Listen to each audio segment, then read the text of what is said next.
What's up, y'all? It's your boy, Mr. Taylor, aka The Chosen One, back with another video. In this video, we're gonna learn about some more law, part 2. Just going over certain things. Just not a recap, but you're gonna hear some of the same stuff, but I'm going into case law this time around, and pretty much what I put in my brief, my supplemental brief on the appeal. That's actually what this is.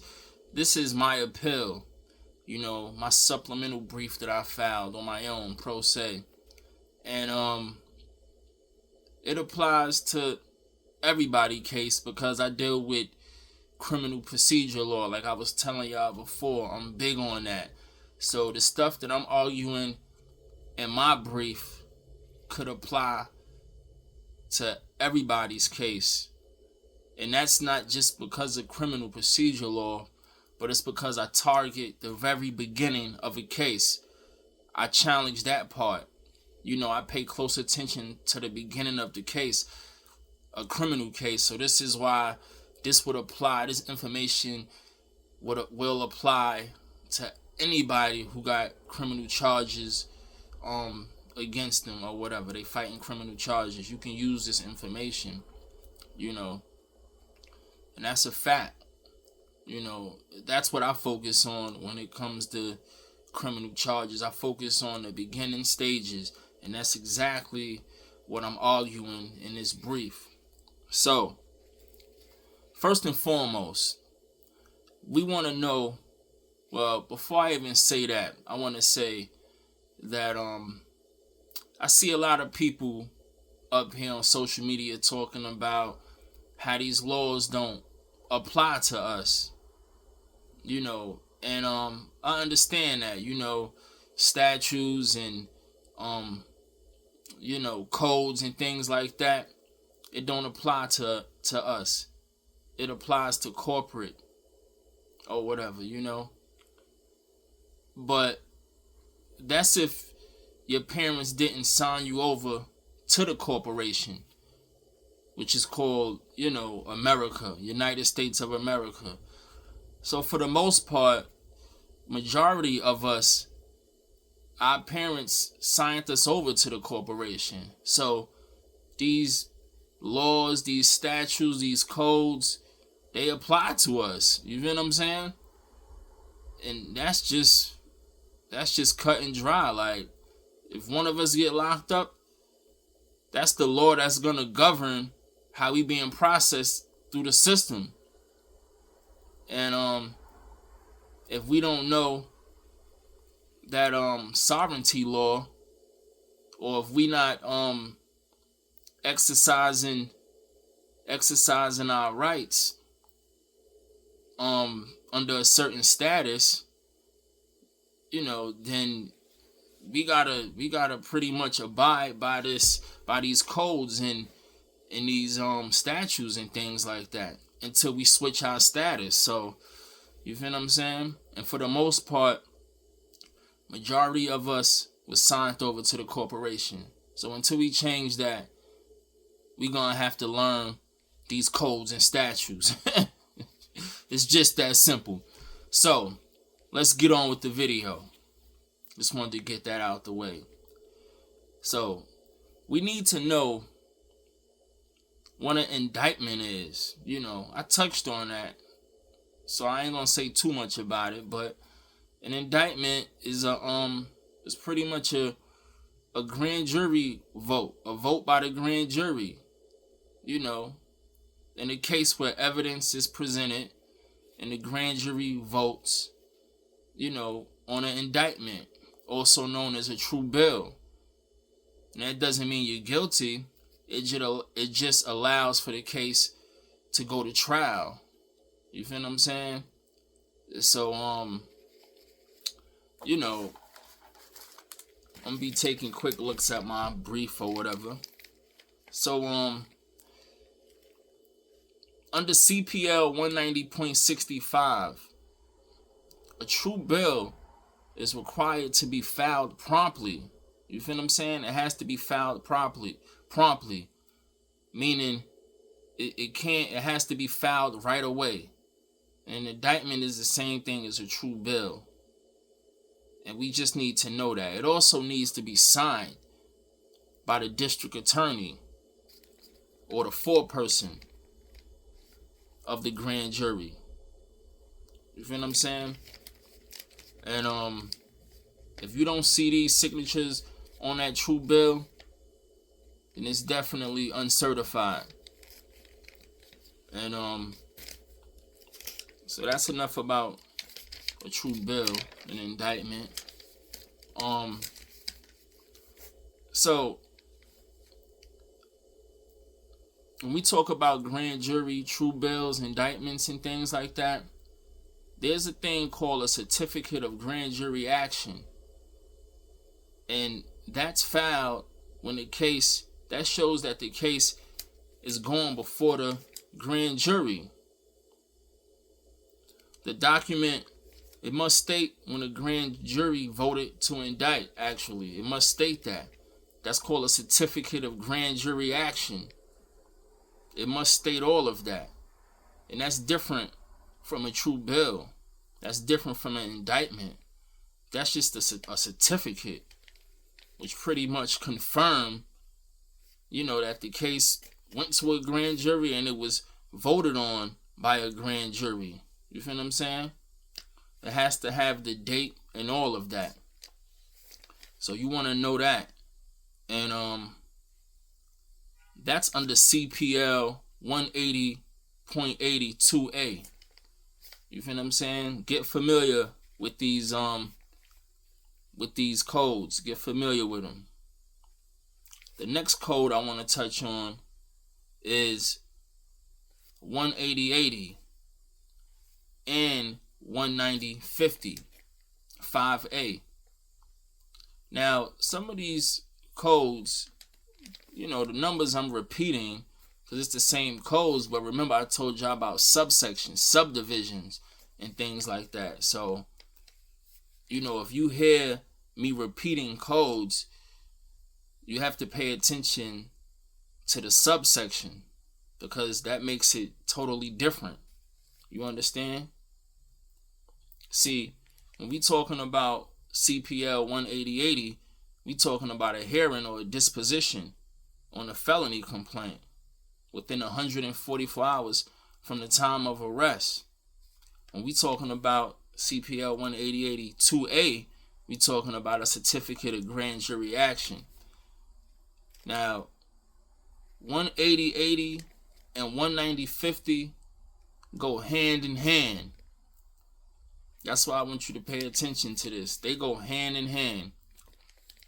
So let's get back to what I was talking about. So my next argument in my brief is making reference to CPL 18080 and CPL 19050 5A. Now, what this pertains to is when the courts violate both of those statutes, the case gotta automatically be dismissed. That's how powerful these two laws are. Now, if they violate one or the other, the case, they could get around the case being dismissed. You feel what I'm saying? They could work around that.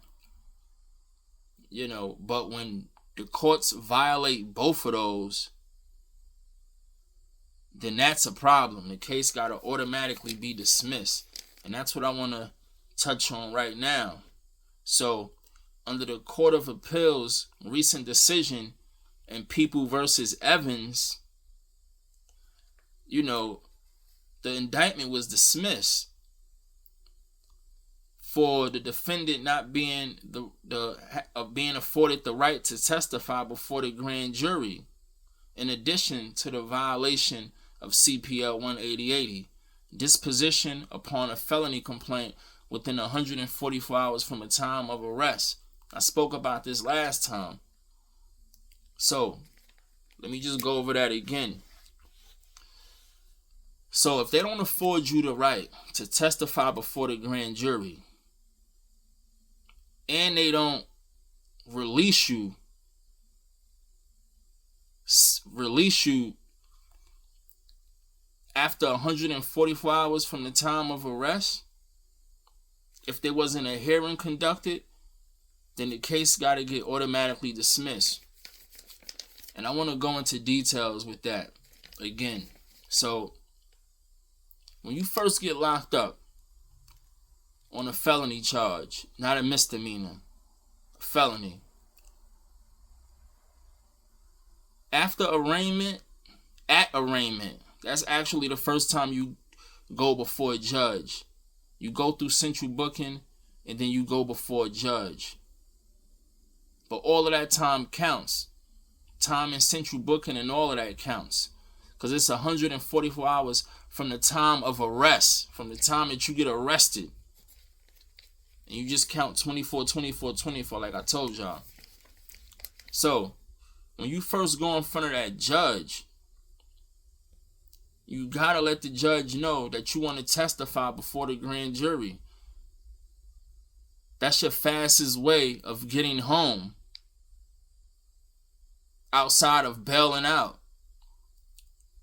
So, once you tell them you want to testify before the grand jury, your next court date, they're going to have to bring you before the grand jury.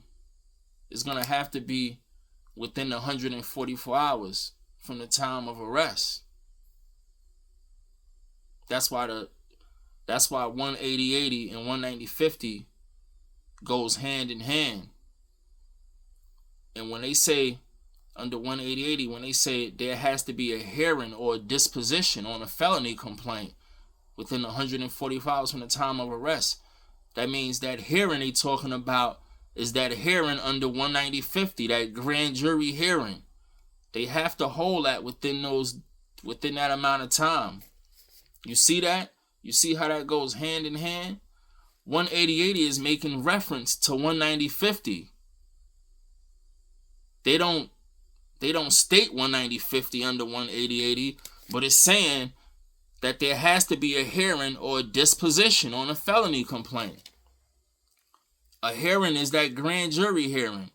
The disposition is the outcome of the case. So yeah. So if you tell a judge or your lawyer tell a judge, my client wants to testify before the grand jury, they're going to bring you back to court before those 144 hours is up. They're going to bring you back. Now, when they bring you back, if you don't testify, because sometimes they just hold you in the pens all day, or if they don't even bring you back, and they just keep you on Rikers Island, which I doubt they would ever do if you stated on a record, or even if you don't. They just play a lot of games. At the end of the day, they try to circumvent that process. They try to circumvent bringing you before that grand jury. They'll do anything, but they'll bring you down to the court building, but you won't step outside the pens and go testify before a grand jury. These are the games they play. So, if they bring you down to court from Rikers Island and you don't testify before the grand jury and you don't get released, because sometimes they'll send you back. They'll send you back. They'll bring you to court from Rikers Island and they'll send you back to Rikers. Then you'll come back the next day or the next day after. Ask people. They know about it. They keeping those days close by because they know they only got 144 hours from the time of arrest and the time is ticking. Most of us is in 145 hours is 6 days. Most of us is in central booking for 2 days. So by the time you're done with central booking, you got about 3 days in. If that. Probably 2 to 3 days. So they know they're running out of time. So they play these games. Let's bring them back tomorrow. Because the witness wasn't around. the first time they brought you. The witness or something. They didn't have something. Something wasn't working in their favor. So they got to have you sit in the pens all day. You understand? And then they're going to make you come back the next day or the day after. They trying to locate that witness or whatever they need to indict you. So my thing is, if they don't let you testify, right? And then you're not released as well, and you know 144 hours passed from the time of arrest, which is just 6 days, that's a deadly combination right there. That's an automatic dismissal. And that's what this case law says right here. And this is the case law that I was arguing. You see what I'm saying? You could argue either one. You could argue 180-80 or 190-50 by itself, which how I was teaching it last time.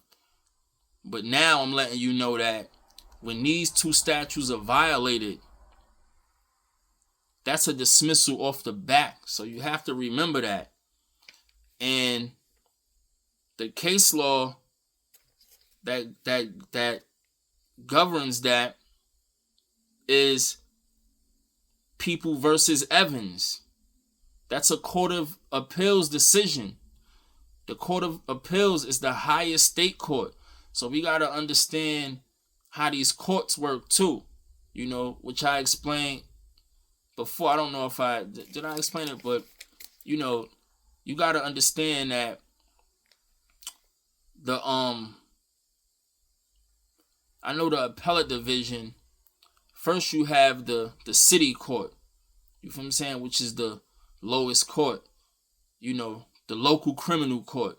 You have those cases coming out of those courts, case law. Then you have the appellate division, and you have different departments, you know, and the departments is pretty much the different boroughs. You know, that's so the first department is for Manhattan, so forth and so on. I believe the second department is Brooklyn, and then you got the third and fourth department. You know, you got Queens, Nassau County. You feel what I'm saying? It depends on, you know, which county and what borough your case is in. Because when you're citing these case laws, you have to make sure that they coming from the same borough. The department has to match up with the borough that your case is in. For example, if my case was in Manhattan. So if I'm gonna cite case law that's gonna back up my argument, the case law has to come from the first department. You understand? It has to come from the first department. It could come from other departments as well. But if it's coming from the same department that your case is in, then the argument is more convincing. It's more persuasive.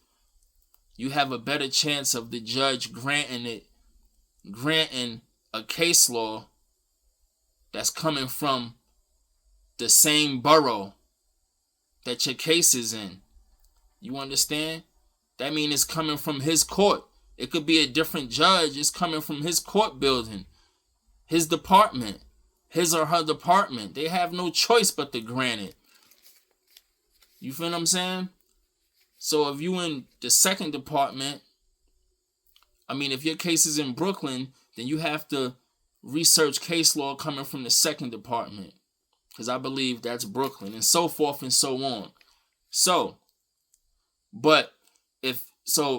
First you have, like I said, you have the local criminal court, which is the lowest court. You have cases coming out of there. You usually don't want to cite any cases coming from a lower court. You want to cite it coming from the highest court. You feel what I'm saying? So you have the highest court on the state level, and you have higher courts on a federal level. You feel what I'm saying? So The highest court in the state level, on a state level, is the Court of Appeals. The highest court on a federal level is the United States Supreme Court. You see that? So let me break down the different levels real quick. Once again, so you have the local criminal court. That's on the state level. You never want cases coming out of there. But if that's all you can find, then I guess you got to use that. But more than likely, they're going to have other state cases that you can use to back up your argument. So after the local criminal court, you have the appellate division, and you have different departments in the appellate division. And these departments is just the different counties or different boroughs that your case is in. You see what I'm saying? After the appellate division, then you have the Court of Appeals.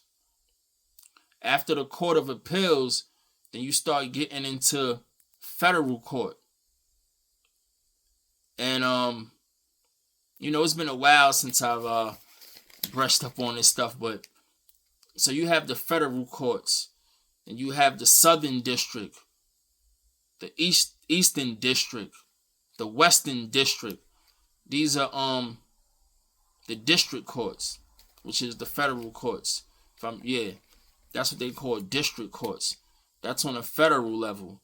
Then you have the circuit courts.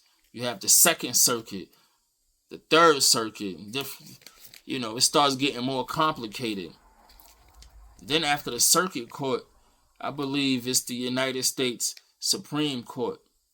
So, you start getting up in federal, it gets a little more complicated. But, so those are the different levels of courts and cases that you can cite in your argument, when you're trying to get your case dismissed and you're trying to make a persuasive argument. You got to cite case law. You got to cite primary sources of law and things like that. I explained that to you already. So, I just wanted to say, this case that I'm talking about, People versus Evans, that's a United States, that's a Court of Appeals case. That's the highest state court. That case is coming out of the Court of Appeals. That's on a state level. And it says that the indictment was dismissed because the defendant wasn't afforded the right to testify before the grand jury, nor was the defendant released after 144 hours from the time of arrest, because there wasn't no hearing or disposition. You see how those two tie together? And all of this is done in the beginning process. So you have to pay close attention to the beginning process. You understand? So I just want y'all to understand that. There's other case laws too. There's another case law. There's another case law in People versus Hawkins. That's coming from the First Department. That's Manhattan.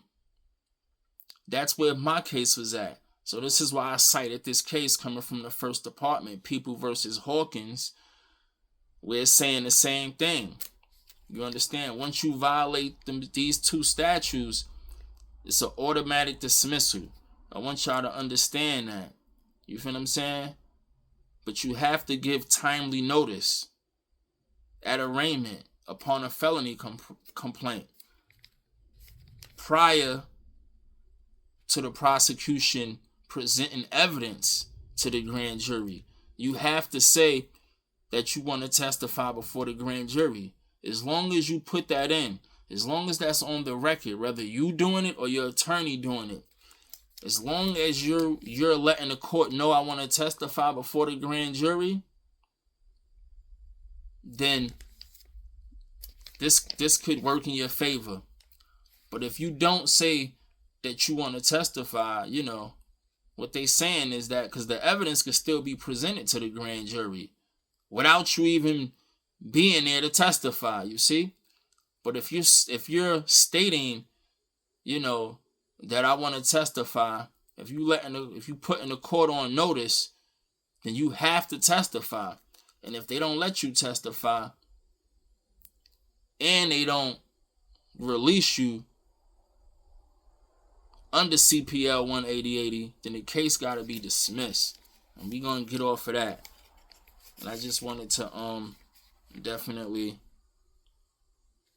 let y'all understand, make sure y'all understand that, because it's very important.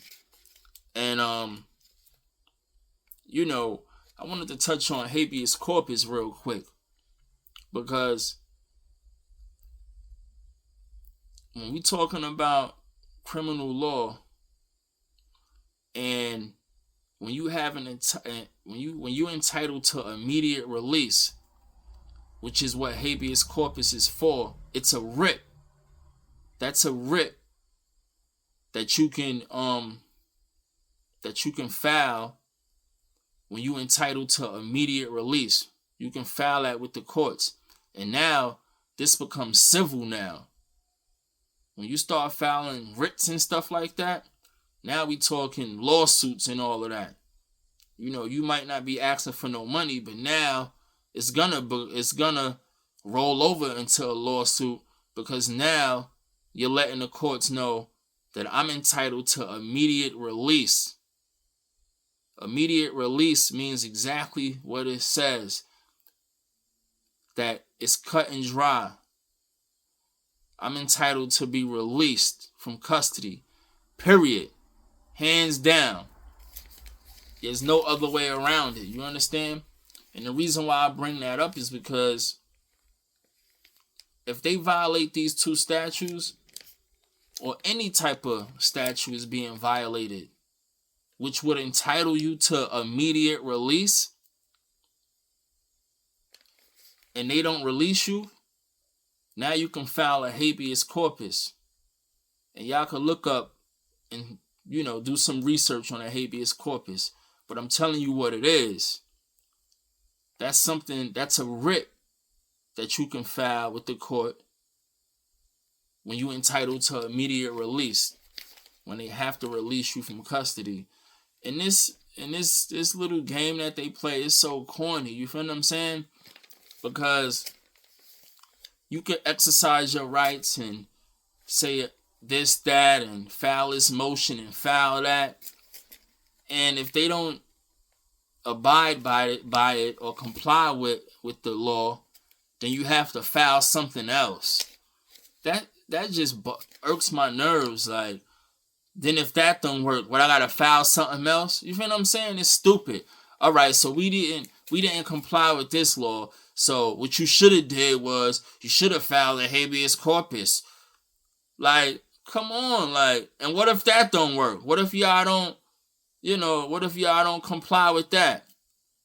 Well, then that means you gotta file this now. Like, the fuck out of here. So anyway, habeas corpus, it means to produce the body. You entitled to immediate release. Once you file a habeas corpus, that type of writ, they gotta bring you to court. They gotta take you off of Rikers Island and bring you to court. This is a separate court. And sometimes the court is on Rikers Island. It's on Rikers Island. They can have you go before a judge, virtually, right on the screen, the TV screen, and they could have you release you from custody. They could make a ruling right there. You ain't got to go in the courtroom and all of that. And then they have times when they bring you to court. But a habeas corpus is pretty much saying, produce the body. They gotta produce you to court. They gotta bring you to court. Everything stops. Bring that body to court. Because you're telling them that you're entitled to immediate release. So remember that, y'all. Remember that. Those two statutes. But you got to study law to understand this stuff. You got to get familiar with it. You feel what I'm saying? Because I could speak it all day. But if you don't grasp it, or you don't know when you're entitled to immediate release, then you're not going to really get the gist of it. You understand? So there's other ways that you can be entitled to immediate release outside of a violation of 180 and 190-50. You understand what I'm saying? Speedy trial is another one. You see? And they try to twist it and try to confuse you with it. But you got to read the law. So if I'm telling you, look, if I'm filing a speedy trial motion and y'all not ready for trial and the case supposed to get dismissed, then I'm entitled to immediate release. But these people been studying law for so long, and they got certain ways they could twist the law up and be like this, that, and the third, and try to, you feel what I'm saying? You will see when you start reading up on habeas corpus and being entitled to immediate release. You will see how they try to twist it up. But what you got to focus on is this. You got to say this to you. Ask yourself this. The fact that they violated this law right here. Matter of fact, first you got to say, what does this law that I'm arguing, what is it? What is the result if it was to get granted? Or what does the law says that could happen, if they don't follow this law? Will it get me released? Yeah. So then you say to yourself, okay, if this law results in me being released from custody, then that means if they violate it, I could file a habeas corpus. You feel what I'm saying? In other words, if the law that you arguing entitles you to be released from custody, and they don't do that, then you can file that habeas corpus. You can file it. But you gotta know, what you're dealing with. You gotta know what you're arguing. You can't argue something that doesn't automatically get you released from custody.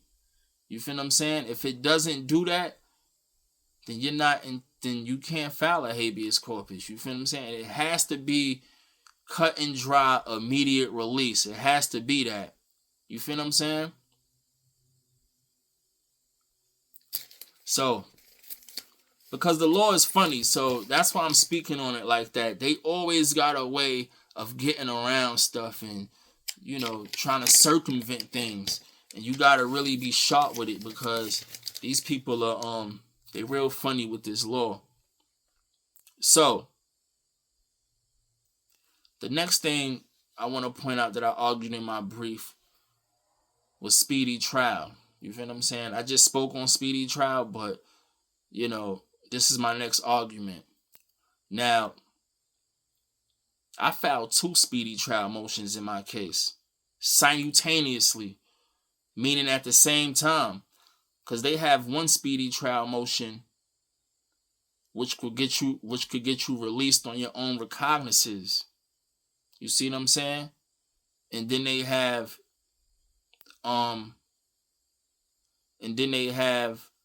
another speedy trial subsection with a felony complaint or the indictment has to be dismissed. You see what I'm saying? Now, this is what I mean about how immediate release could be funny. You feel what I'm saying? Some people will argue that being released on your own recognizances, if I was to file that and they don't release me on my own recognizances under the speedy trial statute, because that's a ROR. So they have one for ROR and then they have one for dismissal of the indictment altogether. You see what I'm saying? Now, they had cases where people tried to use a habeas corpus writ because they wasn't released on their own recognizances under a speedy trial statute, and the court is not jacking that. You understand? And I would have to read back into that law because it's been a while since but I still remember a lot of this stuff. But you see, that's what I was just talking about. You got to know when you're entitled to immediate release, because there's different ways, to interpret it. You feel what I'm saying? They got ways to get around it.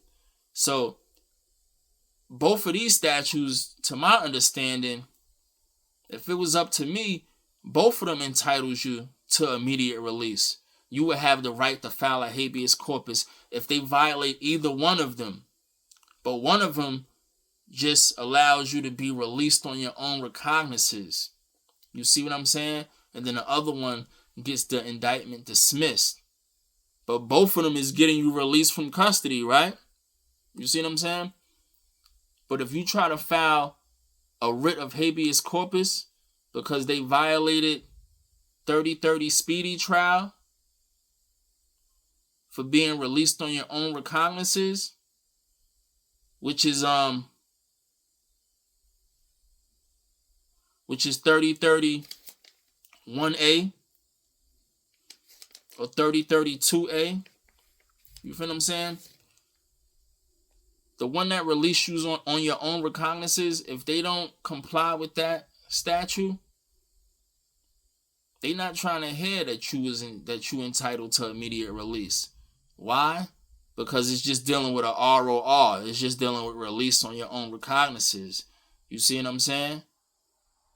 Just the same way, like they probably won't respect it when you talking about CPL 18080 being released on your own recognizances. You see what I'm saying? The law still saying that this person should be released. You see? But if it leaves any room for anything else, that's how they look at it. Because under these statutes, they got reasons why.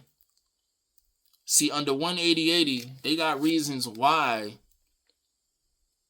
They got excuses and they got ways to get around why there wasn't a hearing or a disposition within 144 hours from the time of arrest. You see that? They got ways to get around that. So that's why if you try to put in a writ for that, for them violating that, they're going to say, So you got to get them with their back against the wall when you filing a writ of habeas corpus. You got to make sure there's no space for error as far as they concerned, or there's no space for them to be like, well, we violated that because of this, because under 18080, they could say we didn't release him within 144 hours from the time of arrest because we needed more time for this, for that. You see what I'm saying? But the law says that the only way they can have more time, the only way that 104 hours can be extended is for rare circumstances, like really serious cases, like, you feel what I'm saying? Like if it's a body or something or whatever, and they really need to, it's something going on with the witness or something serious. You feel what I'm saying? Something serious. But what they try to do is they try to say they need more time because of the backlog, because of the case log, or, they got a lot of cases and stuff. You can't extend the 144 hours for that reason. You feel what I'm saying? Or they'll try to say, or the lawyer would waive that without you even knowing. They're not allowed to do that. You have to know that your lawyer is waiving something like that. So you see how they get around it? This is how they get around it. So when you try to say, well, I was supposed to be released, so I'm filing this habeas corpus because I wasn't released under CPL 18080, or I wasn't released under CPL 3030, the one that deals with ROR. They're going to try to find a way to get around it because those is not as solid as other law. like 3030 speedy trial when the felony complaint has to be dismissed or the indictment has to be dismissed. Now, if you're using that, that's more powerful. Because remember, there's two different subsections under 3030. There's different subsections, but there's one for release on your own recognizance and there's one for dismissal. So if you file a one for dismissal and they don't dismiss it and you have solid grounds for dismissal, now you could put in a habeas corpus because you're entitled to immediate release. There's a lot of other ways you're entitled to immediate release too. When you're dealing with legal insufficiency, I told y'all about that. If you got a case where you could clearly see that the complaint doesn't comply with the statute, it doesn't align with the statute, then we dealing with a legal insufficiency error here. The case got to automatically be dismissed and I should be released. You could put in a habeas corpus for that. You see, so you have to pay attention to the issue at hand and ask yourself, does this entitle me to immediate release? Because if they violating it on a criminal level, they violating your statutory rights, now you can argue it on a civil level. Because once habeas corpus get involved, now we talking civil, and that's a writ. And now you forcing them to produce the body, bring you to court. This is a total different proceeding now. This is different. It's not even criminal no more. It's civil. Because if you telling them I'm entitled to immediate release and you're holding me, now we talking lawsuit now. You see the difference? That's why it becomes civil. So, yeah, I just wanted to tell you about 3030, speedy trial. Those are two different. So I filed two of them at the same time. I didn't even really get into the one that allows you to be released on your own recognizance. So if they not ready for trial within 90 days, if they not ready for trial on 90 days, you can be released on your own recognizance on a felony. You see what I'm saying? Under 3030. You could be released on your own recognizance. The case keeps going. Now, under 2A, I just want to make sure I'm doing this right.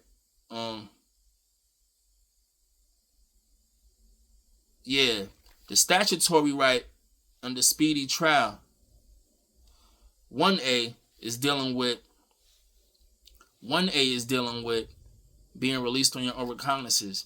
Now, what that states is that once 90 days go by, and these people ain't ready for trial, you could be released.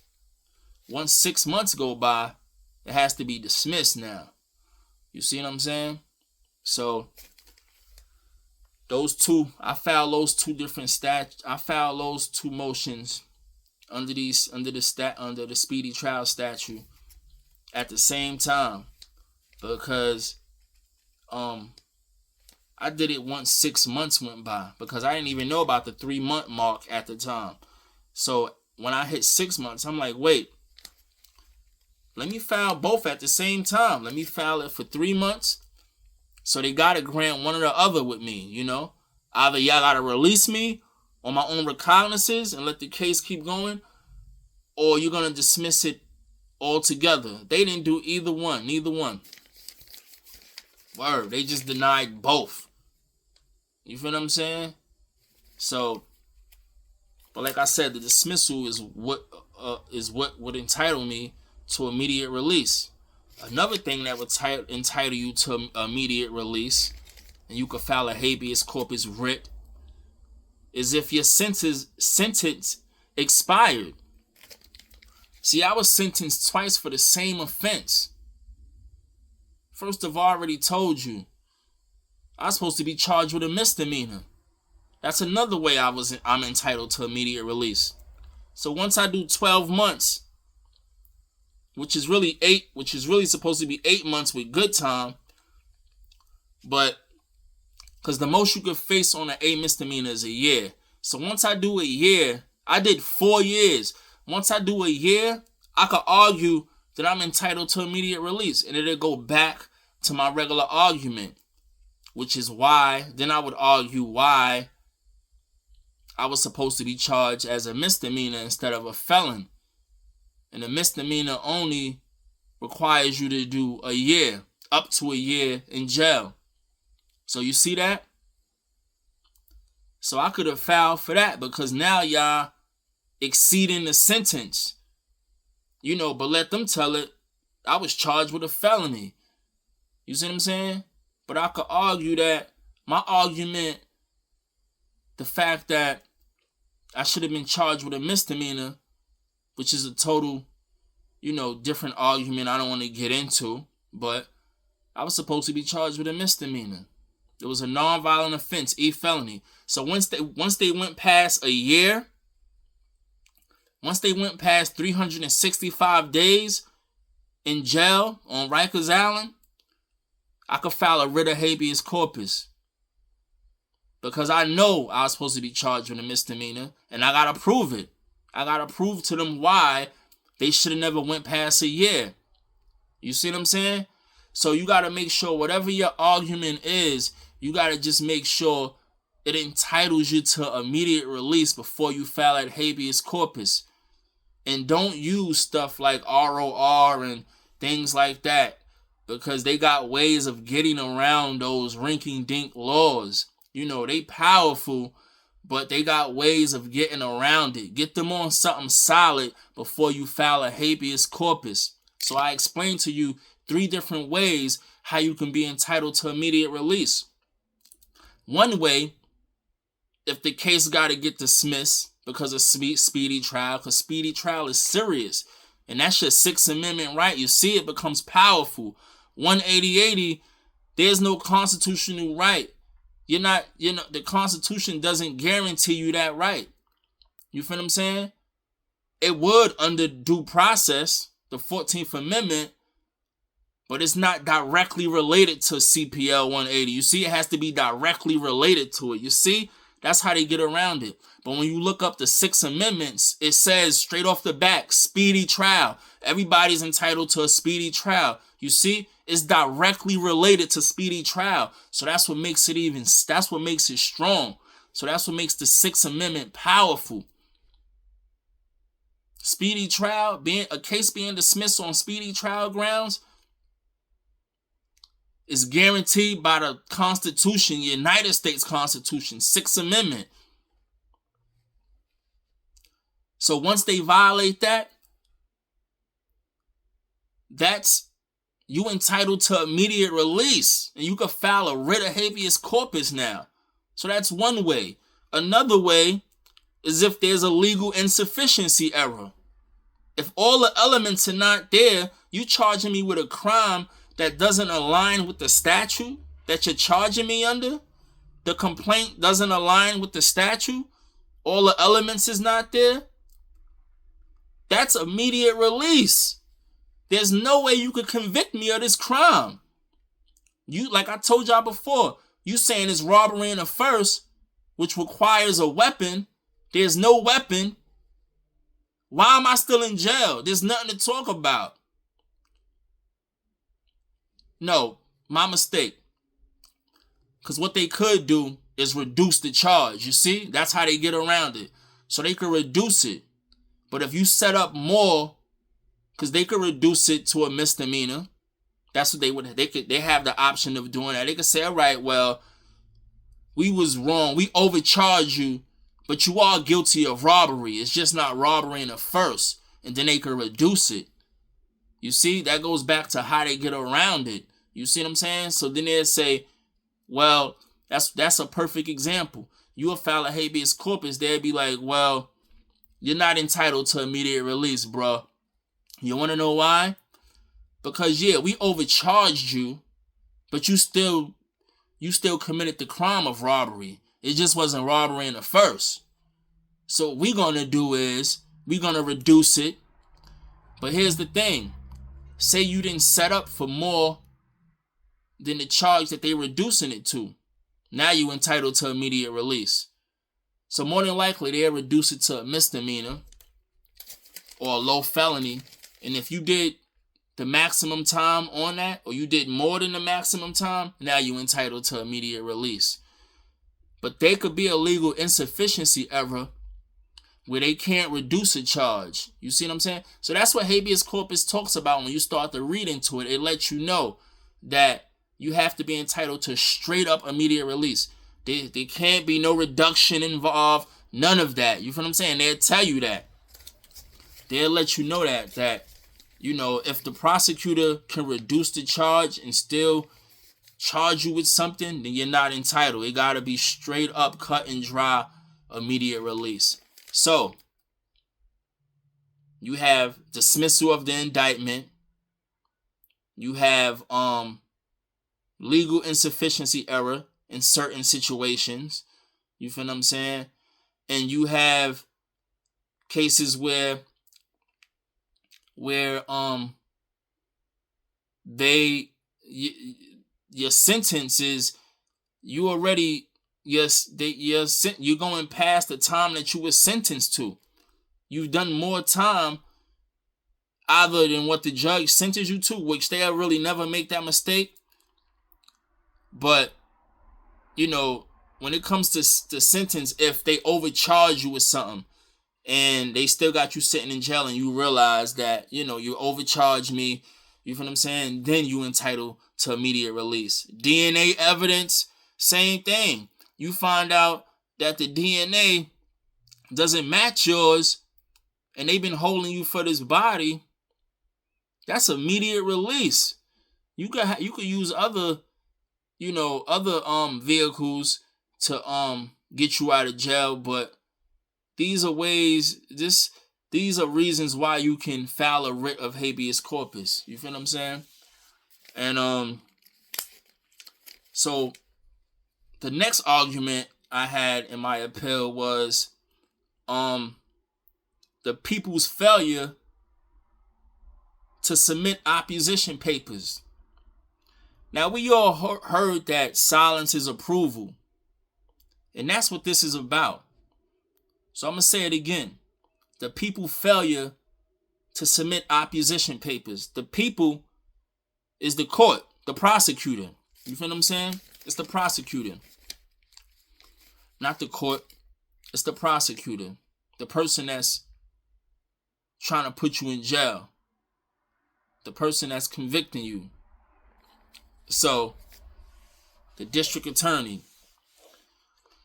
So what this says is, this says, and this might be another case where you're entitled to immediate release. So when they say the people's failure to submit opposition papers, what this is saying is, if I file a motion, right? Whenever you file a motion with the court, you asking the court to do something. If the people don't file opposition papers, the word opposition means that they opposing the allegations, you know? You saying something, they saying something else to go against it. Opposing. Opposition. You see what I'm saying? So if they don't file an opposition contesting your claims, then they're admitting to it. That's with any type of law, though. That's with civil. That applies to civil law. That applies to criminal law. That applies to a lot of law. Like, you feel what I'm saying? If I'm alleging something and you don't file a rebuttal to it, then you're admitting to the allegations. And I told y'all that in my first video. And that's what this is saying right here. So, under People versus Michael Cole, that's a Court of Appeals case. The indictment was dismissed on speedy trial grounds as a result of the people's failure to submit opposition papers. You feel what I'm saying? And that's what happened in my case. That's why I cited this case law.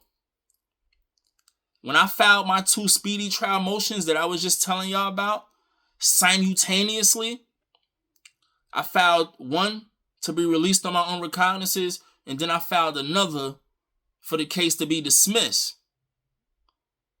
Both was for the same reason. Different outcomes though. Both was because the people was never ready for trial within a certain time period. You see what I'm saying? The time period is different as well. One, the people wasn't ready within 90 days on a felony complaint. They not ready for trial. So what the law is saying is, at least release the man. The case is not over because we got 6 months to be ready for trial. But if you ain't ready for trial within half of that time, at least release him on his own recognizances. That's basically what the law is saying. But I filed mine, once again, I filed mine at 6 months when I could have filed one of them, because one of them is statutory and one of them is constitutional. You see, when you argue in speedy trial to be released on your own recognizances, that's statutory. But the one for dismissal is statutory as well. That's a statute, but it's also constitutional, like I was telling y'all, because you see, both of these is a statute that the legislators created. You feel what I'm saying? But the United States Constitution, it says it right there, the 6th Amendment. It says that every person is entitled to a speedy trial. You see what I'm saying? So that's why it rolls over to a constitutional violation as well. But what I was saying was, yeah, so at 3 months, I didn't even know I was entitled to this. You feel what I'm saying? At 3 months, I didn't know I was entitled to be released on my own recognizances. So when 6 months went by, I said, let me just file both. You see what I'm saying? And they didn't file no opposition to my claims. I was surprised. I mean, I know they couldn't, but I know they didn't have nothing to say. They couldn't challenge it, but I didn't know they wasn't going to file no opposition papers. I didn't know they wasn't going to file no rebuttal. They didn't file anything. That's an automatic concession. You're conceding now. You're conceding. You're admitting to the allegations. Wow. So, not only does this case law, People versus Michael Cole, which was handed down by the Court of Appeals, there's also a statute that makes reference to this, that governs this, which is CPL 210.45 4C, subdivision 4C. I'm going to repeat it again. CPL 210.45 4C. It states that the same thing. If the people fail to file opposition papers to the defendant claims, it don't matter what the claims is. If they don't file a rebuttal, the case got to get dismissed. You feel what I'm saying? So, these is my arguments. And these arguments is mean. These are some mean arguments. You feel what I'm saying? These are some mean arguments. And that's why they mad, because my arguments be serious. I don't be playing games with these people, man. My first argument was the fact that they didn't have a true bill, which is an indictment. And a true bill is signed by a foreperson of the grand jury. That's the person that signs off, making sure that that's the person that's pretty much in charge of the 12 people, the jurors. I don't know how many it is, but they in charge of all of them. In charge meaning like they sign off on a vote. They make sure their vote is pretty much you know, they vote is solid, and you know, they confirm everybody's vote. Like, all right, everybody's vote is valid. You know, it's accurate. I'm signing off on it. You know, I'm the foreperson, the foreman, or whatever.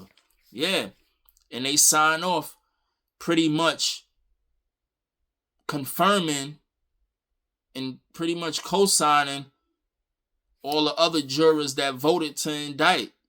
You see what I'm saying? That's what the foreperson is for. You know, that pretty much solidifies everything. That's why their signature needs to be there.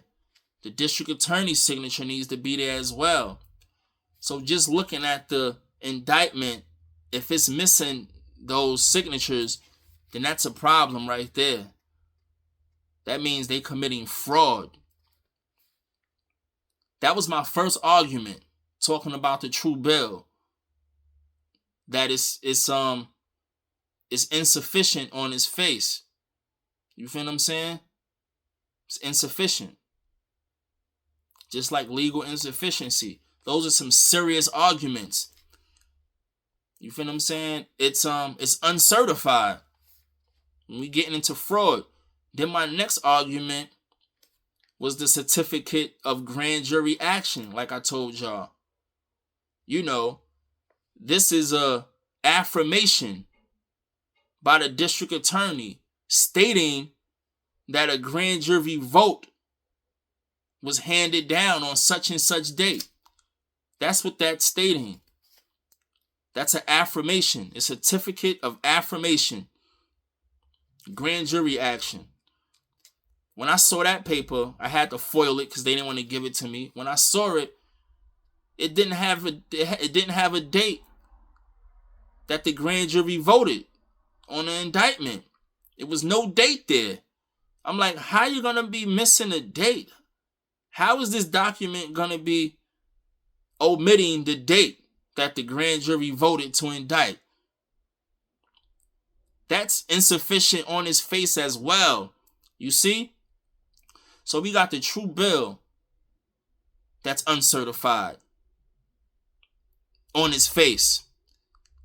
We got the certificate of affirmation that's uncertified on its face. Now you wonder why people start dropping dead? When you start making these arguments, because they like, whoa.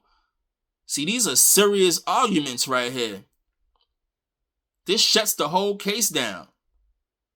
It shuts everything down because that indictment is everything.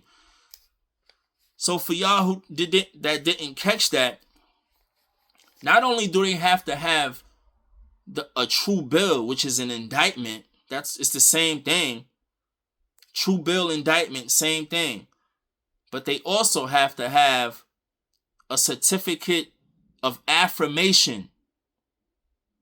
The true bill is just going to show you that an indictment was handed down. It's going to be signed by the grand jury, foreperson. It's going to be signed by the district attorney and all of that. You know, and it's going to say the counts that you had in the indictment and all of that. But it sounds the same, but it's a little different when we talking about a certificate of affirmation. Grand jury action. You see what I'm saying? That's a little different. And that's signed by the district attorney. He's the one prosecuting the case. So this is not even a foreperson involved. This is none of that. This is just him saying that this is an affirmation. You feel what I'm saying? He's affirming that this took place. That is separate from the true bill. You feel what I'm saying? They have to always have that. So keep that in mind. Don't just ask for the true bill, the indictment. Also ask for the affirmation. Make sure you ask for the affirmation of grand jury action that's signed by the district attorney, the person prosecuting the case. Make sure you ask for that as well. Or you foil that. You're going to have to foil it. And those was pretty much my arguments on the appeal. And that was easy. I didn't have to get into all this other stuff. I didn't have to do any of that. Because those are strong arguments right there. Because if you don't have an indictment, you don't have nothing. You don't have a true bill, you don't have anything. And I'm gonna end it off with this, because I did have some corrections in part 1 of Law Library. I had some corrections that I had put in the description, so y'all can understand where I went wrong at. It was a little error I made. So I'm gonna just revisit that real quick. So when I was talking about consenting to adjournments. That's why people are sitting on an island for so long. Because the most important part to pay attention to when you in court is if the prosecutor is ready for trial. You want to always say you're ready, even if you're not ready. I would just say I'm ready. You feel what I'm saying? And so when you're stating that you're ready and they're not ready, then that time is charged to them. You understand? If you're not saying anything about you're ready, and they saying they not ready, and you're not saying anything, and your lawyer's not saying anything, then that means y'all consenting to the adjournments. And what does that mean? That means that none of that time counts towards speedy trial. Because remember, this is what we need to focus on. We need to focus on if the district attorney is ready. That's the person prosecuting the case. You need to pay attention if they ready for trial. It goes back to speedy trial. You see how it's all tied in there together? This is everything. Why you think I'm saying pay attention and listen when you in court? They're going to say, we ready, we not ready. We're ready, we're not ready. Whenever they say we not ready, the case is going to get adjourned to another day. Don't let that time just go to waste. Because if you're not saying, I'm ready for trial, then that means you're consenting to that adjournment. You have to pretty much, I forgot the term to use, but you have to not consent to that adjournment. You understand? Don't consent to it.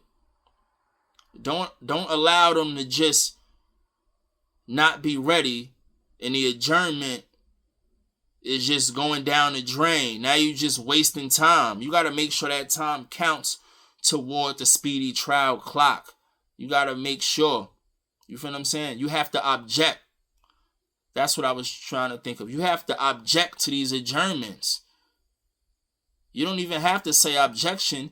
You just say, I'm ready for trial, Your Honor. You don't even got to wait for them to say they not ready. When you first get in court, as soon as you start talking, Your Honor, I'm ready for trial. That's it. It's over now. Now, whatever they're going to do, they could do whatever they want. They ain't got to be ready. The adjournment is automatically charged to them now. Now that time is running toward the time that they have to be ready for trial. Speedy trial. They got 6 months. If they adjourn the case for 45 days, that 45 days is added to the 6 months that they have to be ready. If they adjourn it for another 45 days, now we talking about 3 months. That's added, that's counted toward the 6 months that they have, you see? But if you're not objecting to these adjournments, then you're just letting time go by.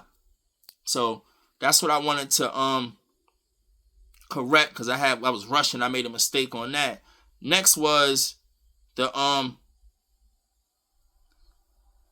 time limit under CPL 18080. That strict time limit, it only applies to being ready for trial. Hold on. The strict time limit under criminal procedure law applies to converting complaints, being ready for trial, not conviction. They just have a certain time to convert a complaint into an information, or to convert a complaint into an indictment. You feel what I'm saying?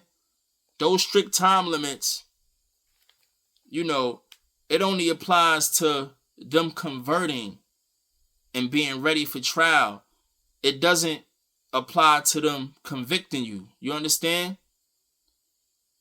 So, because if they don't convert these complaints, they still have time to convict you though.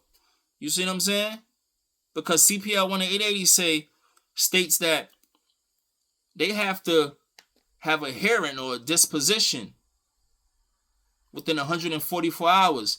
So if they don't hold a hearing or they don't have a disposition within that time frame, that just gets you released. You feel what I'm saying? You still got to fight the case though.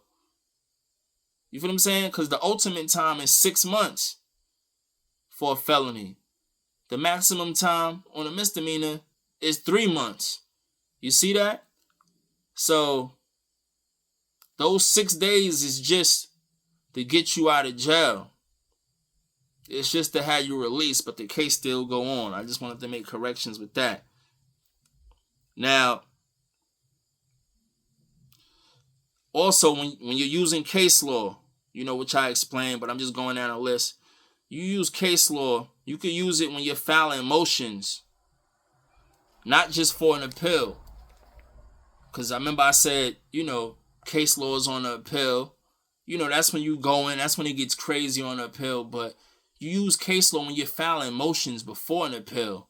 You can use any time you're making an argument with the court. You have to use, not just should, you have to, and you should. That's the only way your argument is going to be persuasive. You have to use case law. But like I said, that's not a primary source of law, though. That's a source of law, but it's not primary. Primary source of law is the Constitution, specifically the United States Constitution. That's a primary. The secondary is the New York State Constitution. And the last is the legislators created 2 categories of statutes: criminal procedure law and penal law. It's 2 categories. And under those 2 categories is all types of laws and statutes. You feel what I'm saying? It's all types under those 2 categories. But you gotta learn criminal procedure law. Penal law is just charges, things that they could charge you with. And I also want to leave y'all with, when it comes to you being sentenced, whether you're being sentenced consecutively or concurrent, the case that you should use is called Blockburger versus United States. Blockburger versus United States. That's dealing with consecutive sentences. They have state laws that governs that as well. But this is a case law coming from the United States Supreme Court. It's called block, like hustling on a block. Blockburger, like a burger that you eat. Blockburger versus United States. Whenever you see a case that says United States, you know it's coming from the United States Constitution. It's coming from the United States Supreme Court. You see? The other cases would say people versus the Court of Appeals. You feel what I'm saying? That's a state law case. And you see United States, you automatically know that's federal, and that's the United States Supreme Court. United States, So I'm gonna leave y'all with that. And my next video is gonna be on these lawsuits. I'm gonna get into how these dealerships is moving. I'm gonna get into how these banks is moving. I'm gonna get into a lot of these lawsuits I got filed, and some of them I don't want to speak on before you get into court, but some of them is worth speaking on before you get into court. because the worst thing the thing that these people hate the most is exposure. So exposure sometimes could help, and then sometimes exposure put them on point, and then they start acting funny because they like, damn, he got this shit down pat. We gonna screw it up. We gonna screw him up in court. But yeah, I'm gonna start talking about a lot of stuff that's going on, man. So, nice being back. It's been a little minute, but and yeah, man, I need some money for this, man. Like, I'm gonna always do what I do, but I was a little upset because I'm like, yo, I should be getting some type of dollars or something, like some, for the reels or something. It's like, I always want to make a record of this stuff regardless, but a lot of times stuff that I don't really want to talk about, because whether I'm getting paid or not, there's certain things that I have to make a record of. But some people be like, keep going, or this, that, and all of this. My man, I'm not, like, some people just want to be up here, just to be up here. That ain't me, my man. Like, that's why I talk about this stuff. You don't see me up here. I ain't knocking nobody that want to play around and stuff or whatever. That's cool, but that's just not my style. Like, you feel what I'm saying? I don't get a thrill out of that. I get a natural high off of talking about this stuff. You feel what I'm saying? I'm not up here talking about what's trending and all of that. I don't care. And I really don't care to talk about these politics all day too. These stupid people in government. Certain stuff I do. But you got people, when you hear about the stuff they do, it's like, yo, these people are so stupid. And I don't know how people even follow half of this stuff, man. I really don't. I talk about the president and all that, but I'm just saying, you got people that really talk about this stuff all day, every day. And I ain't knocking them. It's just not me. I mean, it's so dumb how these people move. It's very annoying.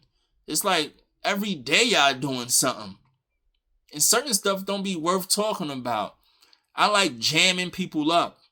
You feel what I'm saying? I like jamming them up and exposing them. That's what I like doing. I don't like just talking about these people in government just to talk about them. If it ain't jamming them up, I don't want to talk about it. If it ain't exposing them, like how I exposed our commissioner, you know what I'm saying? I like doing stuff like that. You're not going to hear me talking about politics and commenting on politics and all of that, all this stupid stuff that these stupid people is doing. Because they stupid and mad petty and mad childish. I don't even want to watch that stuff. It's a headache just watching it. Y'all, I'ma holler at y'all, man. Peace, man.